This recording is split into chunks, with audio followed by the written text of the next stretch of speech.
Yeah, once again I want to take you guys through terminologies we use in Excel workbook. Yeah, so my name's Odul Brian Eternity, pursuing bachelor's degree in public health at Gulu University, Uganda. Yeah, I want to take you guys through the terminologies we use in an Excel worksheet, so that in my next episode, when I start to use the terms, you will not get confused. You'll actually understand what I'll be talking about. Yeah. Now to start with, for you to understand the terms I'll be using, I will have to use a very good example, and then let me first open a new Excel workbook. Yeah, so I'll open a blank one, which is this in my case.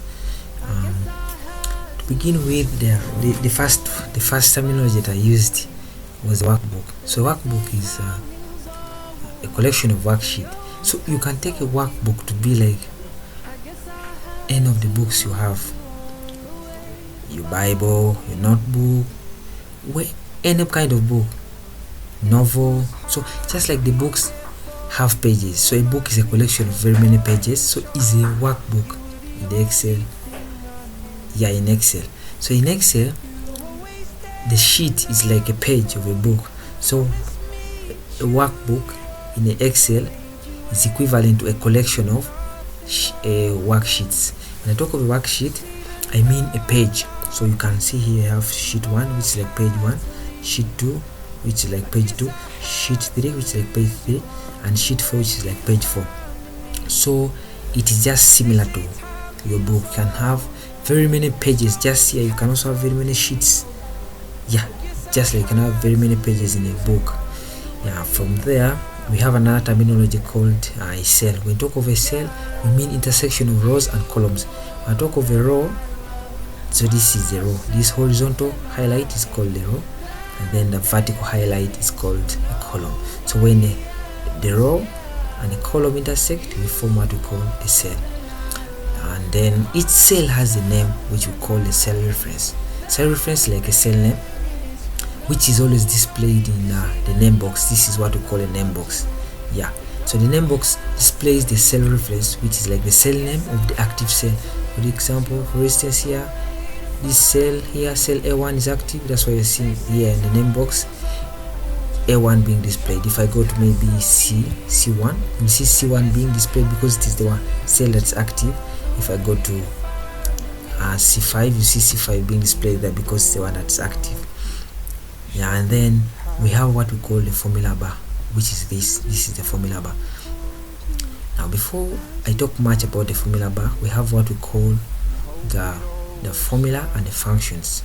Yes, so the formula bar is where the formula or the function that has been used to obtain a certain value in a cell is displayed.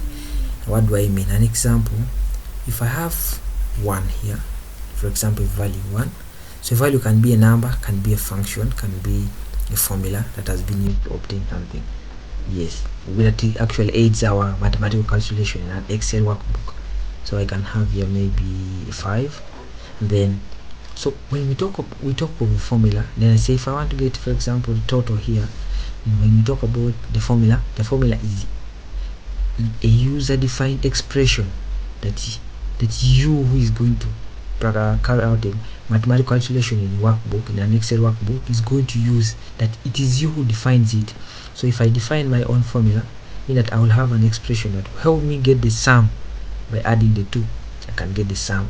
So me, if I want to define my own expression, which is called the formula, what I will do, I'll say equals to, then I say this one, then of course I put there plus, yes, I put there plus this one, then I say enter, and they get the answer 6, which is very true. We also know that 1 plus 5 is 6. But someone will say, for me, I want to use what is called system defined. So system defined expression is called the function. So the function is the system defined expression that we use to carry out a mathematical calculation in an Excel workbook. So someone say, for me, I want to use a function, say equals to, and then you know that when you are adding something, when you're adding 2 or more things, that is called the sum of those things, or those values, or those numbers. So I'll say equals to, equals to, then I'll write the word sum. So you can see before I even finish writing the word sum, I already have some suggestions, so that when I write sum I have this suggestion.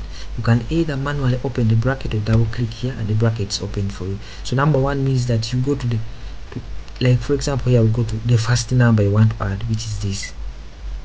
Yes, then I'll highlight. I'll say for me I want to come from there to there. That's why I want to add from A1 to B1. Then I close the bracket manually. When I close the bracket manually, I press enter. So you see that I will also have a 6, but this one here I used a formula which I defined. So I defined my own expression so that I could get the sum. Here I used system defined expression, which is the function.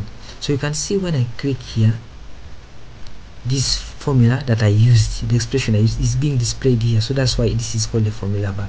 And then it's also when I click here, you see that the function that I used to obtain the 6 is being displayed here on the formula bar. So the formula bar displays a function or a formula that has been used to obtain a certain value.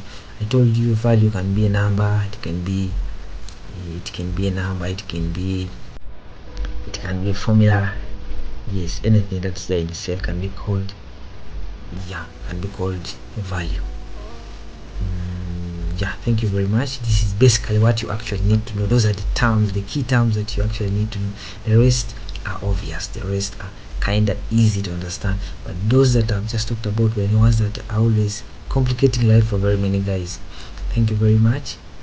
I request you guys to watch, subscribe, share and like this video, and so that we can have much of this coming in.